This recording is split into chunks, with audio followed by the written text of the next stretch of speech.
এখানে বিভ্রান্ত ছড়াবার চেষ্টা করছে। সারা বাংলাদেশে ৬৪ জেলা ৫০০ উপজেলা আমাদের লোকজন রাস্তায় আছে, ইনশাআল্লাহ ঢাকায় প্রবেশ করতেছে।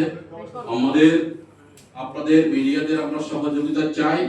আমাদের এখানে এই মহাসমাবেশ কারো বিরুদ্ধে নয়, আমাদের ক্ষুধার পক্ষে, ক্ষুধা মিটাবার পক্ষে আমাদের সমাবেশ। আমাদের কোনো এখানে রাজনৈতিক কোনো বিষয় নয়, আমরা কোনো রাজনৈতিক বিষয় নিয়ে মহাসমাবেশ করছি না। আমরা শুধু আমাদের বিগত প্রায় 11 বছর দুইটা আমাদের পে স্কেল মিসিং হয়েছে, আরেকটা মিসিং হয়ে যাওয়ার সম্ভাবনা রয়েছে, চলছে। আমরা চাই পে কমিটি গঠন করেছে ডক্টর ইউনূস স্যারের নেতৃত্বে।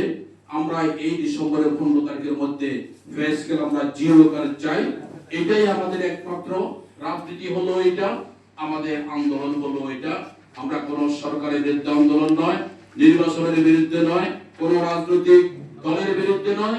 আমরা আমাদের ক্ষুধার পক্ষে সরকারের কাছে প্রাপ্তি পাওয়ার জন্য আমাদের এই কালকের মহাসমাবেশ। আগামীকাল মহাসমাবেশে আপনাদের সকলের সহযোগিতা চাচ্ছি, মিডিয়ার সহযোগিতা চাচ্ছি এবং সকল কর্মচারী সর্বস্তরে চাচ্ছি। যারা বিভ্রান্ত করতেছেন এই অঞ্চল আসলে তারাও লাভবান হবে। আমরা চাই তাদেরকে আজকে আহ্বান করছি, আপনারাও আসেন আমাদের মহাসমাবেশে। আপনাদের কোনো প্রোগ্রাম থাকলে আপনাদের যে আমন্ত্রণ জানান, আমরাও যাব। আমরা সকলের লক্ষ্য হলো প্রজাতন্ত্রের 22 লক্ষ লোকের এই ক্ষুধা নিবারণের জন্য আমাদের কালকের মহাসমাবেশ। এই সমাবেশে কেউ এখানে বাধা দেওয়ার সুযোগ নাই। এই সমাবেশে ইনশাআল্লাহ কালকে লোকারণ্য হয়ে যাবে। আমরা সকলকে মহাসমাবেশে সকাল 9টার মধ্যে উপস্থিত থাকার আহ্বান জানিয়ে আমার বক্তব্য শেষ করছি।